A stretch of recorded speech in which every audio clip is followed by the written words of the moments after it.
Il-ħamis filgħodu l-Union tal-Allima l-MUT inawgurat uffiċjalment l-uffiċċji ġodda tagħha fil-Gżira Uċija, preċiżament fir-Rabat. Wara li għal diversi snin għamlu użu minn numru ta' binijiet stazzjonati temporanjament għall-ewwel darba sa minn meta nħolqot din l-Union fl-1919, issa għandhom il-premises uffiċjali tagħhom fi Triq Santa Marija mamra b'kull mezz li jkun hemm bżonn. Laqsant issa l-preżenza tal-MUT f'Għawdex se tkun qed tissaħħaħ ukoll.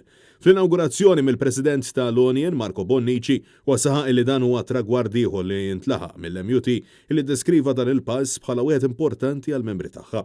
Bonnici spjega li dawn l-uffiċċji se jkunu qed jagħtu wkoll spinta lil pubblikazzjoni tal-Fondazzjoni Satar fondazzjoni oħra tal-MUT.